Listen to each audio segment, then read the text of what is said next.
Assalamualaikum warahmatullahi wabarakatuh. Salam 17 Ramadan.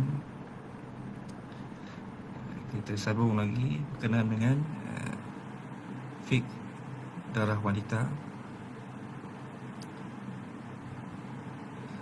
Kita terus kepada contoh yang ketiga. Kita lihat contoh yang ketiga itu, darah keluar selama 2 jam setiap hari, bermula pukul 1 pagi sehingga 3 pagi. Setiap hari 2 jam.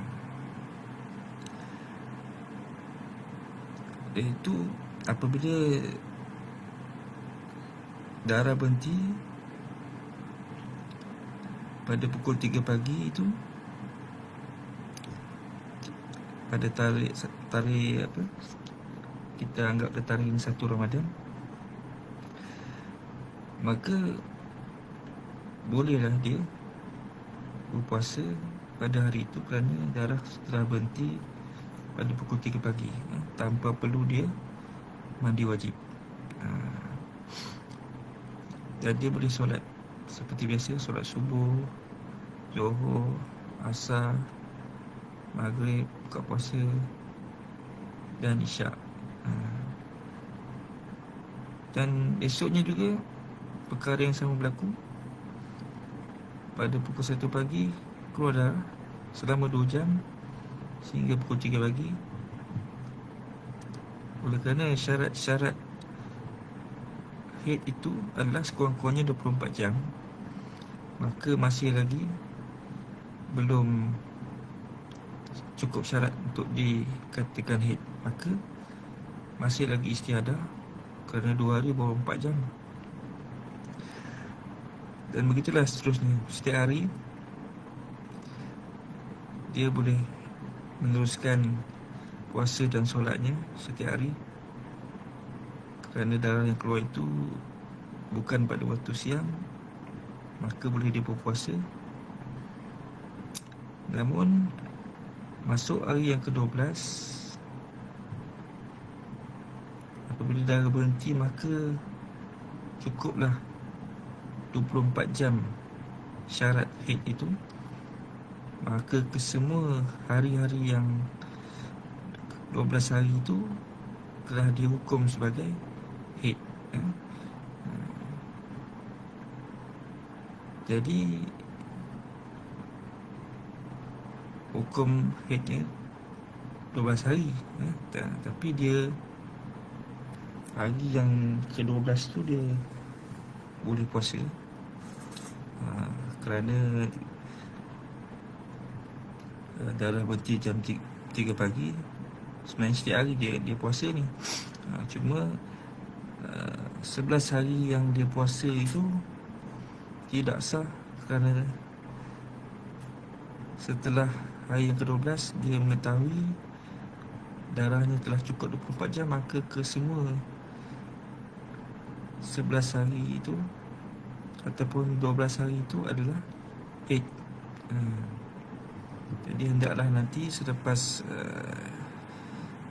raya ataupun selepas Ramadan, dia menggantikan puasanya sebanyak 11 hari. Dan tidak ada qada solat, kerana dia sentiasa solatnya pun, walaupun dah solat tapi tak perlu diganti. Walaupun telah dihukum haid, memang tak perlu solat pun kalau dah haid. Okey, itu contoh yang ketiga. Kita tengok contoh yang keempat. Contoh yang keempat adalah pada 1 Ramadan. 1 Ramadan keluar darah selama 3 jam, dari jam 5 pagi sehingga ke 8 pagi. Oleh kerana darah keluar masih ada ketika masuk waktu subuh, maka haramlah dia berpuasa pada hari itu. Begitu juga haram untuk solat subuh kerana adanya darah. Namun apabila darah itu berhenti jam 8 pagi, tidaklah perlu dia mandi wajib, kerana hukum darah yang keluar itu adalah istihadah. Istihadah kerana baru 3 jam. Nak jadi haid kena 24 jam. Jadi apabila dah berhenti jam 8 pagi, bolehlah dia solat zuhur, asar dan seterusnya tanpa perlu mandi wajib. Cuma apabila dah setelah berhenti pada siang hari, sunatlah dia untuk imsak. Kemudian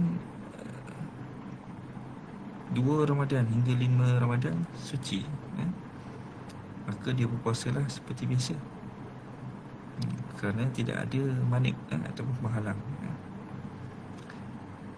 Begitulah keadaannya pada 6 Ramadan. Keluar darah lagi 3 jam, masa yang sama, maka tak boleh dia berpuasa pada hari itu. Begitu juga 11 bulan, keluar lagi 3 jam, tapi masih tak cukup 24 jam. Keluar lagi 16 bulan, tapi masih lagi tak cukup 24 jam. Baru berapa tu?